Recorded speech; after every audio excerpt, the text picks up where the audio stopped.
नमस्कार good morning everyone. आज December 24 तारीख शुक्रवार मु आर्या आज गुरुत्वपूर्ण न्यूज गुड़िक आपण मानक जनइबी। न्यूज गुड़िक भल लगे निश्चित भाव गोटे लाइक करी चैनल को सब्सक्राइब करदे। तो चलतु आज गुरुत्वपूर्ण खबर गुड़िक उपर नजर पकाइबा। तेबे ओमिक्रॉन भयर पड़ा ताटी कबाट पूरा गाँव को अलग कला पंचायत 10 दिन पर सबू बंद रहिबा। तेबे ओमिक्रॉन केस रे देश में बढ़ाक लगी। संक्रमित रोगी संख्या देश में 300 पाखापाखि पहुंची सारिबा परे आगकू मध्य ए संख्या बढ़िबार आशंका रही। तेबे तेलंगाना रे ओमिक्रॉन रोगी संख्या वृद्धि पाई 38 रे छुई अछि। या मध्य तेलंगानार एक गाँव में ओमिक्रॉन भय एते बढ़ी जे सेठारे लॉकडाउन लगाई दिया जाय अछि। ए लॉकडाउन पर सरकार कौनसी घोषणा करिनांती, बरम ग्राम पंचायतर सदस्य माने लॉकडाउन घोषणा करिसेंती। परवर्ती खबर जनवरी 1 रु राज्यर विभिन्न रूट्रे बस सेवा बंद रहिबा। तेबे जनवरी 1 तारिख रु राज्यर विभिन्न रूट्रे बस सेवा को स्थगित रखा ओडिशा बस मालिक संघ आज चेतावनी देइछि। एएन 55 तुरंत मरामती दाबी रे एसोसिएशन भुवनेश्वर एवं संबलपुर मध्य बस सेवा को आज सकाळ 6 रु मध्यरात्रि पर्यंत बंद करने को निष्पत्ति देइछि। संघ पक्षर दाबी कराଯାଇଛି जे आमे NH 55 मरामती पई दाबी करियछु। ए बाबद राज्य सरकार को एक चिठी मध्य लिखा जाइछि। तथापि मरामती कार्य कल्पस्थ गति चलिथिबा सेमाने दाबी करिसेंती। रास्ता खराब जोगु जाउथिबा बस निर्धारित समय रे गंतव्य स्थल रे पहुंची पारुनाही। रास्तार अलग अलग भल नथिबारु गाड़ी गुडिक मध्य नष्ट हो जाउछि बोली एसोसिएशन सचिव अजय बारिक कहिसेंती। परवर्ती खबर काश्मीर रे खसिला पारद बरफ पलटिला नदी झरणा। तेबे काश्मीर रे जारी रही प्रबल ठंडा। काश्मीर किसी अंचल रे तापमात्रा 0 डिग्री रे पहुंची सारिलानी। फल अनेक नदी ह्रद झरणा आदि बरफावृत हो जाइथिबा देखिबाकू मिली अछि। अन्यपटे श्रीनगर रे रातिर तापमात्रा -6 डिग्री, गुलमार्ग रो तापमात्रा -9 डिग्री रही अछि। बरफावृत झरणा को देखिबा पई टूरिस्ट मानकर प्रबल भिड़ जमी अछि। तेबे आखपाख अंचल लोकमानक मध्य भिड़ जमुथिबारु ए दृश्य देखिबा पई लोकमाने ଏହି ବରଫ ଝରଣା ପାଖରେ ଠିଆ ହୋଇ ସେଲ୍ଫି ନେଉଥିବା ମଧ୍ୟ ଦେଖିବାକୁ ମିଳିଥିଲା। ପାଣିପାଗ ବିଭାଗର ସୂଚନା ଅନୁସାରେ ତାପମାତ୍ରା ଆହୁରି ଖସିବ ବୋଲି ଜଣାପଡ଼ିଅଛି। ପରବର୍ତ୍ତୀ ଖବର ମାତ୍ର 1 ଟଙ୍କାରେ କିଣନ୍ତୁ ଅଧା କିଲୋ ଟମାଟୋ ଓ 1 କିଲୋଗ୍ରାମ ଚିନି। ତେବେ ଆମାଜନରେ ପ୍ରତିଦିନ କିଛି ନା କିଛି ଅଫର ଚାଲି।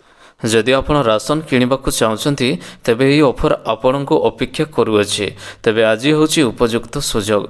अमेजन राशन सामग्री उपरे जबरदस्त रिहाती दिया जाउछि। जेमिति कि टमाटो एवं चीनी आईजी फ्रेश डील तथा 1 टंकार रही अछि। आज टमाटो एवं चीनी को बहुत सस्ता मूल्य रे किणा जाय पारिबो बोली अमेजन पक्षरु कहा जायछि। परवर्ती खबर शिक्षक नियुक्तिर रेकर्ड आउ 11,403 शिक्षक पदवी पूरण पर प्रतिक्रिया आरंभ। तेबे शिक्षक नियुक्तिर रेकर्ड होइछि। आउ 11,403 शिक्षक पदवी पूरण पर आरंभ होला प्रक्रिया। राज्य सरकारी उच्च विद्यालय गुड़िकरे 5टी रूपांतर कार्यक्रम रूपांतर सहित शिक्षक नियुक्ति पर पदक्षेप नियाଯାଇଛି। मुख्यमंत्री नवीन पट्टनायक निर्देश क्रमे 11,403 शिक्षक पदवी पूरण पर प्रक्रिया आरंभ होइछि। या पूर्व राज्यर गोटे दिन में 6,131 जन शिक्षकों को नियुक्ति दिया जाइथिला।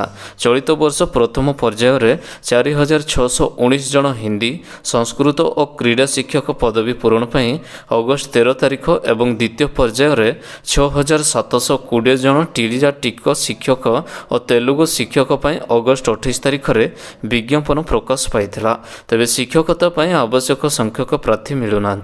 किपरि अधिक संख्यक प्रार्थी अंशग्रहण करिपारिबे ताकु दृष्टि रखी परीक्षा और नियुक्तिर नियमावली रे संशोधन करा जायछि। परवर्ती खबर हेलिकॉप्टर क्रैश ठंडा पानी रे 12 घंटा पहरी जीवन बंचाइल मंत्री और वायुसेना अधिकारी। देखंतु पूरा वीडियो।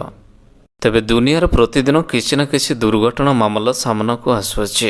यार मध्य आफ्रिकीय देश माड्रास्कर पुलिस मंत्री और जड़े वायुसेनार अधिकारी जबरदस्त साहसर परिचय देइछन्ति। निकट में भारत महासागर निजर हेलिकॉप्टर क्रैश हेबा परे दुहे समुद्र बरफ जल में 12 घंटा पहरे जीवन बंचाइबार सफल होइथिले।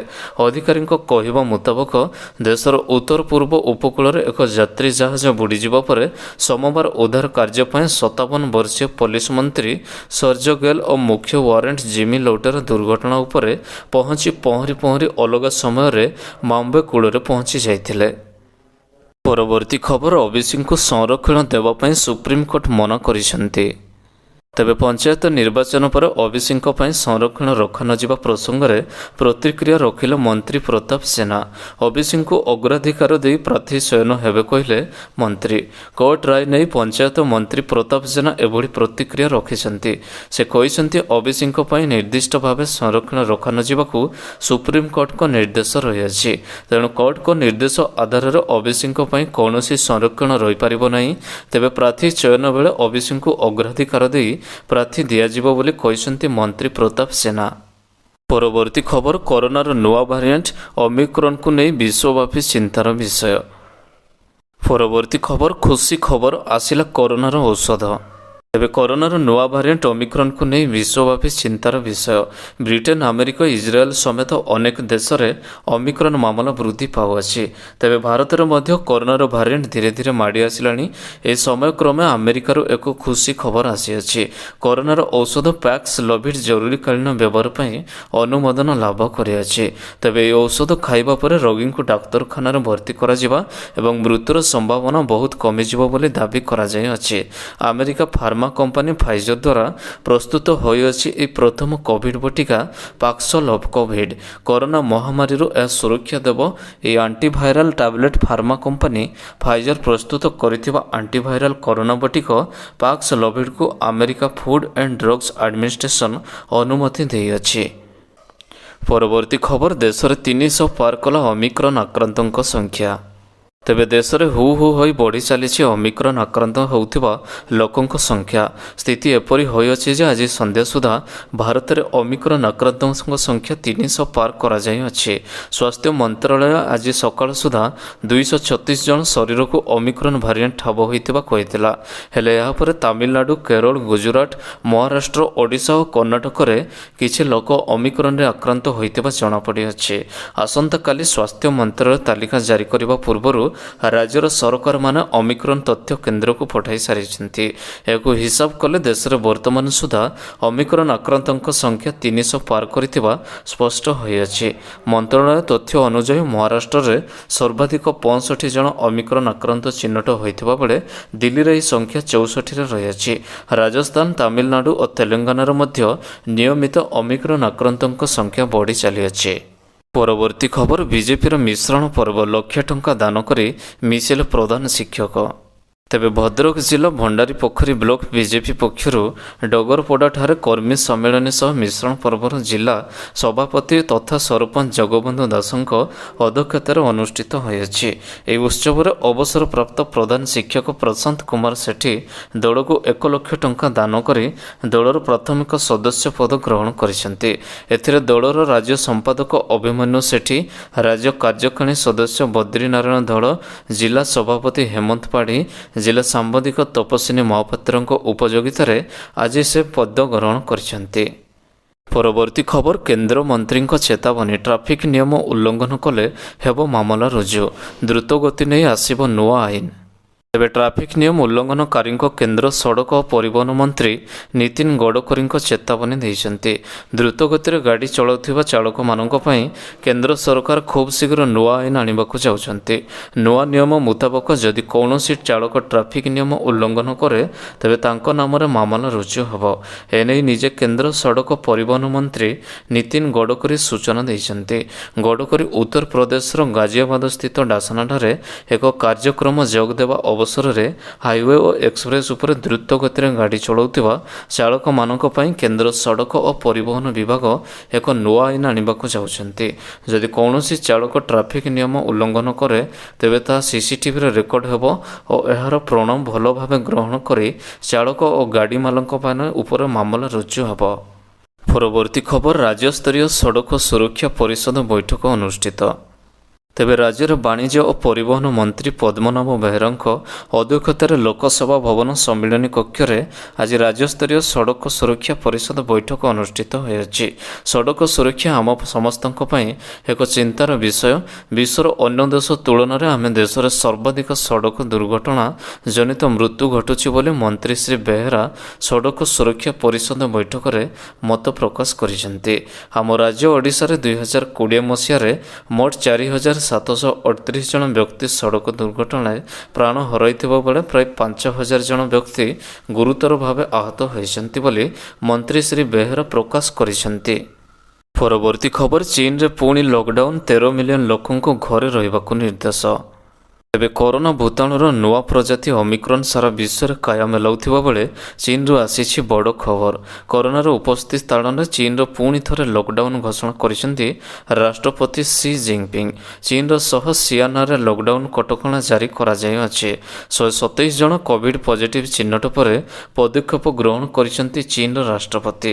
ତେବେ ଜାରି ହୋଇଥିବା ଏହି କଟକଣାରେ 13 ମିଲିୟନ ଲୋକଙ୍କୁ ଘରେ ରହିବାକୁ ନିର୍ଦ୍ଦେଶ ଦେଇଛନ୍ତି ରାଷ୍ଟ୍ରପତି ସି ଜିନପିଙ୍ଗ। ଅନ୍ୟପଟେ ଭାରତରେ ମଧ୍ୟ ବଢ଼ୁଛି ଅମିକ୍ରନ୍ ସଂକ୍ରମଣ। ତାମିଲନାଡୁରେ ଗୋଟିଏ ଦିନରେ ଚିହ୍ନଟ ହୋଇଛି 33 ନୂଆ ଅମିକ୍ରନ୍ ଆକ୍ରାନ୍ତ। ପୂର୍ବରୁ ତାମିଲନାଡୁରେ ଗୋଟିଏ ଅମିକ୍ରନ୍ ମାମଲା ଚିହ୍ନଟ ହୋଇଥିବା ବେଳେ ଏବେ ମୋଟ 34କୁ ବୃଦ୍ଧି ପାଇଅଛି ଅମିକ୍ରନ୍। ଏନେଇ ତାମିଲନାଡୁ ସ୍ୱାସ୍ଥ୍ୟମନ୍ତ୍ରୀ ସୂଚନା ଦେଇଛନ୍ତି। ସେହିପରି ଚେନ୍ନାଇରୁ 26 ଜଣ, ସାଲେମରରୁ ଜଣେ, ମଦୁରାଇରୁ 4 ଜଣ ଏବଂ ଥୁବୁରମଲାଇରୁ 2 ଜଣ ଓ ଅମିକ୍ରନ୍ ଚିହ୍ନଟ ହୋଇଛନ୍ତି। ପରବର୍ତ୍ତୀ ଖବର, କଲେଜ ପିଲାଙ୍କ ଚରିତ୍ର ନିର୍ମାଣ ପାଇଁ ସରକାରଙ୍କ ଉଦ୍ୟମ। ଆରମ୍ଭ ହେବ ଯୁବ ସଂସ୍କାର କ୍ଲାସ। ତେବେ ଶିକ୍ଷାର ମୂଳ ଉଦ୍ଦେଶ୍ୟ ହେଉଛି ଚରିତ୍ର ନିର୍ମାଣ କରିବା। ଆମେ ପିଲାଙ୍କୁ ଶିକ୍ଷା ମାଧ୍ୟମରେ ଦକ୍ଷତା ଓ ଜ୍ଞାନ ବଢ଼ାଇ ପାରିବା, କିନ୍ତୁ ଭଲ ଚରିତ୍ର ବିନା ଶିକ୍ଷାର ପରିପୂର୍ଣ୍ଣ ହୋଇପାରିବ ନାହିଁ। ଦକ୍ଷତା, ଜ୍ଞାନ ଓ ଚରିତ୍ର ସମ୍ମିଶ୍ରଣରେ ଜଣେ ବ୍ୟକ୍ତି ପୂର୍ଣ୍ଣାଙ୍ଗ ମନୁଷ୍ୟ ହୋଇପାରିବ। ଏହାକୁ ଦୃଷ୍ଟିରେ ରଖି ରାଜ୍ୟ ସରକାରଙ୍କ ଉଚ୍ଚଶିକ୍ଷା ବିଭାଗ ଏକ ଭଲ ପଦକ୍ଷେପ ନେଇଅଛନ୍ତି। ଏଣିକି ମହାବିଦ୍ୟାଳୟଗୁଡ଼ିକରେ ପିଲାମାନଙ୍କ ପାଇଁ ଯୁବ ସଂସ୍କାର କ୍ଲାସ ହେବ। ଏନେଇ ରାଜ୍ୟ ସରକାରଙ୍କ ପ୍ରମୁଖ ସଚିବ ଶାଶ୍ୱତ ମିଶ୍ର ସମସ୍ତ ସରକାରୀ ଓ ସରକାର ଅନୁପ୍ରାପ୍ତ କଲେଜଗୁଡ଼ିକୁ ପତ୍ର ଲେଖିଛନ୍ତି।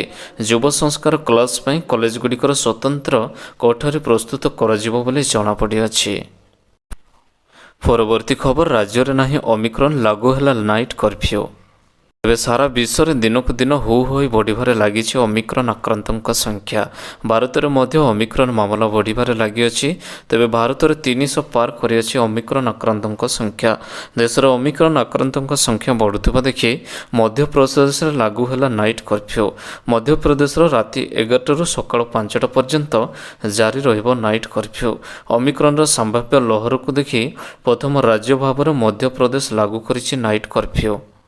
ପରବର୍ତ୍ତୀ ଖବର, ଡୁଆଲ ମୋଡ୍ ବସ୍ ରାସ୍ତା ସହ ଟ୍ରେନ୍ ଲାଇନ୍ରେ ବି ଚାଲିପାରିବ।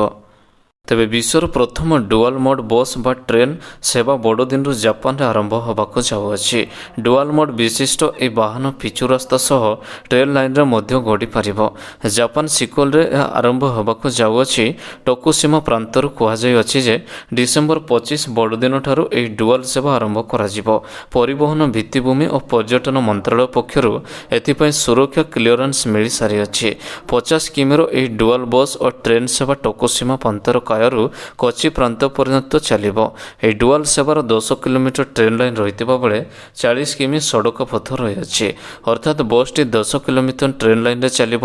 3ଟି ବସ୍କୁ ନେଇ ଆରମ୍ଭ ହେଉଛି ଏହି ନୂଆ ଡୁଆଲ ବସ୍ ଓ ଟ୍ରେନ୍ ସେବା। ପରବର୍ତ୍ତୀ ଖବର, ନୂଆବର୍ଷ ପାଇଁ ଚିଲିକାର ମା କାଳିଜାଇ ପିଠିରେ ବଢ଼ୁଛି ଭିଡ଼। ବଣଭୋଜି ସହ ବିଦେଶୀ ପକ୍ଷୀଙ୍କୁ ଦେଖି ଖୁସି ମନାଉଛନ୍ତି ପର୍ଯ୍ୟଟକ। ତେବେ ଆସିଛି ନୂଆବର୍ଷ ପର୍ବ। ଏବେ ଚାଲିଛି ପର୍ଯ୍ୟଟନ ଋତୁ। ଅନ୍ୟ ସ୍ଥାନରେ ପର୍ଯ୍ୟଟକଙ୍କ ଭିଡ଼ ଦେଖିବାକୁ ମିଳିଥିବା ବେଳେ ଚିଲିକାରେ ମା ଅଧିଷ୍ଠାତ୍ରୀ ଦେବୀ କାଳିଜାଇଙ୍କ ପାଖରେ ମଧ୍ୟ ଭିଡ଼ ଦେଖିବାକୁ ମିଳିଅଛି। ବିଭିନ୍ନ ସ୍ଥାନରୁ ମାଙ୍କ ଦର୍ଶନ ପାଇଁ ଭକ୍ତମାନେ ଆସୁଛନ୍ତି। ତେବେ କେବଳ ମାଙ୍କ ଦର୍ଶନ ପାଇଁ ନୁହେଁ, ଚିଲିକାରେ ଡଙ୍ଗାରେ ବସିବାର ମଜା, ଭୋଜିଭାତ, ପାହାଡ଼ ବୁଲା ଆଜି ପର୍ଯ୍ୟଟକଙ୍କୁ ଅଧିକ ଟାଣି ଆଣୁଛନ୍ତି। ମା ମରାଣ ମାଳିନୀ ନିମ୍ବୁଚାଳିନା ଚିଲିକାରେ ଅଧିଷ୍ଠିତ ଦେବୀ ମା କାଳିଜାଇ ପାଖେ ଲାଗିଅଛି। ଶ୍ରଦ୍ଧାଳୁଙ୍କ ଭିଡ଼ ଲାଗି ରହୁଛି। ଦୂରଦୂରାନ୍ତରୁ ଭକ୍ତଙ୍କ ସୁଅ ଛୁଟିଅଛି। ମାଙ୍କୁ ଦର୍ଶନ କରିବା ସହ ଚିଲିକାରେ ଡଙ୍ଗାରେ ବସିବାର ମଜା, ଜେଟ୍ରେ ବୁଲିବା ସହ ପାହାଡ଼ରେ ବଣଭୋଜି ପର୍ଯ୍ୟଟକଙ୍କୁ ବେଶୀ ଆକୃଷ୍ଟ କରୁଅଛି।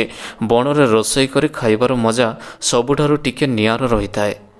ପରବର୍ତ୍ତୀ ଖବର ନୂଆ ବର୍ଷରୁ ମହଙ୍ଗା ହେବ ଏହି ନିତ୍ୟ ବ୍ୟବହାର୍ଯ୍ୟ ଜିନିଷ। ତେବେ ସାଧାରଣ ଲୋକଙ୍କ ଉପରେ ପୁଣି ଲାଗିବ ଦରଦାମ ବୃଦ୍ଧିର ଝଟକା। ଆସନ୍ତା ବର୍ଷ ଜାନୁଆରୀ 1ରୁ ଜୋତା, କପଡ଼ା ଓ ଅନଲାଇନ୍ରେ ମଗାଉଥିବା ଖାଦ୍ୟ ଇତ୍ୟାଦିର ଦାମକୁ ବଢ଼ିବାକୁ ଯାଉଅଛି। 1 ତାରିଖରୁ ରେଡିମେଡ୍ କପଡ଼ାରେ ଜିଏସ୍ଟି ଦ୍ରବ୍ୟ ସେବା କର 5%ରୁ ବଢ଼ି 12%ରେ ପହଞ୍ଚିବ। ଏହାଦ୍ୱାରା ରେଡିମେଡ୍ କପଡ଼ାର ମୂଲ୍ୟ ବଢ଼ିଯିବ। ଜିଏସ୍ଟି ବଢ଼ିବା ଦ୍ୱାରା ଖୁଚୁରା ବ୍ୟବସାୟ ପୂରାପୂରି ଭାବରେ ପ୍ରଭାବିତ ହେବେ ବୋଲି ବ୍ୟବସାୟୀମାନେ କହିଛନ୍ତି।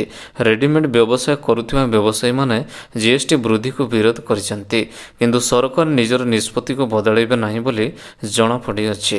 ତେଣୁ ନୂଆବର୍ଷ ଠାରୁ ରେଡିମେଡ୍ ଡ୍ରେସ୍ କିଣିବା ପାଇଁ ଗ୍ରାହକଙ୍କୁ ଅଧିକ ଟଙ୍କା ଖର୍ଚ୍ଚ କରିବାକୁ ପଡ଼ିବ। କେନ୍ଦ୍ର ସରକାର କପଡ଼ା ଓ ଜୋତା ଉପରେ ଜିଏସ୍ଟିର 5% ବଢ଼ାଇ 12% କରିଛନ୍ତି। ଟ୍ୟାକ୍ସର ଏହି ନୂଆ ପରିବର୍ତ୍ତନ ନିୟମ ଆସନ୍ତା 2022 ଜାନୁଆରୀ 1 ତାରିଖ ପାଖରୁ ଲାଗୁ ହେବ ବୋଲି ଜଣାପଡ଼ିଅଛି। ପରବର୍ତ୍ତୀ ଖବର ଭୁବନେଶ୍ୱର ରେଳ ଷ୍ଟେସନକୁ ମିଳିଲା ଆଉ ଏକ ସଫଳତା। ଏବେ ଭୁବନେଶ୍ୱର ରେଳ ଷ୍ଟେସନକୁ ଆଉ ଏକ ସଫଳତା ମିଳିଅଛି। ଦେଶର ଷଷ୍ଠ ଇଷ୍ଟ ରାଇଟ୍ ଷ୍ଟେସନ ଭାବେ ଭାରତୀୟ ଖାଦ୍ୟ ନିରାପତ୍ତା ଓ ମାନସିକ ପ୍ରାଧିକରଣ ପକ୍ଷରୁ ଏହି ମାନ୍ୟତା ଦିଆଯାଇଅଛି। ଖାଦ୍ୟ ନିରାପତ୍ତା କ୍ଷେତ୍ରରେ ଷ୍ଟେସନରୁ 4 ଷ୍ଟାର ରେଟିଂ ମିଳିଅଛି। ସ୍ୱଚ୍ଛତା, ନିରାପତ୍ତା, ଖାଦ୍ୟ ଆଦି ମାନଦଣ୍ଡର ଉତ୍କୃଷ୍ଟ ପ୍ରଦର୍ଶନ ପାଇଁ ଭୁବନେଶ୍ୱର ଷ୍ଟେସନ ଏହି ମାନ୍ୟତା ପ୍ରଦାନ କରାଯାଇଅଛି। ଭୁବନେଶ୍ୱର ରେଳ ଷ୍ଟେସନଠାରେ ଆୟୋଜିତ ଏହି କାର୍ଯ୍ୟକ୍ରମରେ ଖୋର୍ଦ୍ଧା ରୋଡ୍ ରେଳବାଇ ଡିଆର୍ଏମ୍ ରାକେଶ ରାୟ, ରାଜ୍ୟ ଖାଦ୍ୟ ନିରାପତ୍ତା କମିଶନର ଯାମିନୀ ଷଡ଼ଙ୍ଗୀଙ୍କ ଠାରୁ ଇଷ୍ଟ ରାଇଟ୍ ଷ୍ଟେସନ ସାର୍ଟିଫିକେଟ୍ ଗ୍ରହଣ କରିଛନ୍ତି। ପରବର୍ତ୍ତୀ ଖବର ଗ୍ରାମାଞ୍ଚଳର ଯୋଗାଯୋଗକୁ ରାଜ୍ୟ ସରକାରଙ୍କ ଗୁରୁତ୍ୱ। 55ଟି ନୂଆ ବସ୍ଷ୍ଟାଣ୍ଡ ଭିତ୍ତିର ପ୍ରସ୍ତର ସ୍ଥାପନ କଲେ ମୁଖ୍ୟମନ୍ତ୍ରୀ ନବୀନ ପଟ୍ଟନାୟକ। ତେବେ ଗ୍ରାମାଞ୍ଚଳରେ ଯୋଗାଯୋଗକୁ ରାଜ୍ୟ ସରକାର ଗୁରୁତ୍ୱ ଗ୍ରାମୀଣ ସଂଯୋଗକୁ ସୁଦୃଢ଼ କରିବା ପାଇଁ ଗାଁ ଲୋକମାନଙ୍କୁ ବିଭିନ୍ନ କାମରେ ସହରକୁ କିପରି ସହଜ, ସୁବିଧା ଓ ସୁରକ୍ଷିତ ଭାବରେ ଯାତାୟାତ କରିବେ ସେ ନେଇ ସରକାର ଭିତ୍ତିଭୂମିକୁ ଅଧିକ ଗୁରୁତ୍ୱ ଦେଇଛନ୍ତି। ଏହି କ୍ରମରେ ଆଜି ଭର୍ଚୁଆଲ ମୋଡ୍ରେ ମୁଖ୍ୟମନ୍ତ୍ରୀ ନବୀନ ପଟ୍ଟନାୟକ ଆଜି ରାଜ୍ୟର 22ଟି ଜିଲ୍ଲାରେ ବିଭିନ୍ନ ସ୍ଥାନରେ 55ଟି ବ୍ଲକ ସ୍ତରୀୟ ବସ୍ଷ୍ଟାଣ୍ଡର ନିର୍ମାଣ ପାଇଁ ଶିଳାନ୍ୟାସ କରିଛନ୍ତି। ଜିଲ୍ଲା ମୁଖ୍ୟାଳୟଠାରୁ ଦୂରତ୍ୱ, ଅର୍ଥନୈତିକ କାର୍ଯ୍ୟକଳାପ, ପର୍ଯ୍ୟଟକଙ୍କ ଅଗ୍ରସର ସ୍ଥାନ, ବିଦ୍ୟମାନ ଯୋଗାଯୋଗ ସୁବିଧା ଏବଂ ଅନ୍ୟାନ୍ୟ କାରଣରୁ ଦୃଷ୍ଟି ରଖି ଏହି ବସ୍ଷ୍ଟାଣ୍ଡଗୁଡ଼ିକ ବ୍ଲକ ସ୍ତରୀୟ ସ୍ଥାପନ କରାଯିବ। କେନ୍ଦୁଝର ଜିଲ୍ଲାରେ ସର୍ବାଧିକ 9ଟି ବ୍ଲକ ସ୍ତରୀୟ ବସ୍ଷ୍ଟାଣ୍ଡ ନିର୍ମାଣ ହେବ। କଟକ, ଗଜପତି, ଝାରସୁଗୁଡ଼ା, କନ୍ଧମାଳ, ମୟୂରଭଞ୍ଜରେ ସର୍ବନିମ୍ନ ଗୋଟିଏ ଲେଖାଏଁ ବସ୍ଷ୍ଟାଣ୍ଡ ନିର୍ମାଣ ହେବ। ଏହି ଅବସରରେ ମୁଖ୍ୟମନ୍ତ୍ରୀ ଶ୍ରୀ ନବୀନ ପଟ୍ଟନାୟକ କହିଛନ୍ତି ଯେ ଗ୍ରାମୀଣ ଯୋଗାଯୋଗଙ୍କୁ ତାଙ୍କ ସରକାରଙ୍କ ପାଇଁ ସର୍ବଦା ସର୍ବୋଚ୍ଚ ପ୍ରାଥମିକତା ଦେଇଛନ୍ତି। ନୂଆ ବସ୍ଷ୍ଟାଣ୍ଡ ହେଲେ ଗ୍ରାମାଞ୍ଚଳରେ ଲୋକମାନେ ଅନେକ ମାତ୍ରାରେ ଉପକୃତ ହେବେ। ରାଜ୍ୟର ବିକଶିତ କ୍ଷେତ୍ରରେ ଏହା ବେଶ ସହାୟକ ହେବ ବୋଲି ଜଣାପଡ଼ିଅଛି। ତେବେ ଆଶା କରୁଛି ଆଜିର ଗୁରୁତ୍ୱପୂର୍ଣ୍ଣ ଖବରଗୁଡ଼ିକ ଆପଣମାନଙ୍କୁ ନିଶ୍ଚିତ ଭାବରେ ଭଲ ଲାଗିଥିବ। ଯଦି ଭଲ ଲାଗିଥାଏ ଭିଡ଼ିଓକୁ ଗୋଟେ ଲାଇକ୍ କରନ୍ତୁ ଏବଂ ଚ୍ୟାନେଲକୁ ସବସ୍କ୍ରାଇବ୍ କରିବା ପାଇଁ ବିଲକୁଲ ବି ଭୁଲନ୍ତୁ ନାହିଁ। ଆପଣଙ୍କ ଭଲ ପାଇବା ସ୍ୱରୂପ ଭିଡ଼ିଓକୁ ସେୟାର କରିଦେବେ। ପୁଣି ଦେଖା ହେବ ଲାଟେଷ୍ଟ ଅପଡେଟ୍ରେ। ସେତେବେଳେ ପର୍ଯ୍ୟନ୍ତ ବିଦାୟ ନେଉଛି। Vande Mataram. Take care. Bye bye.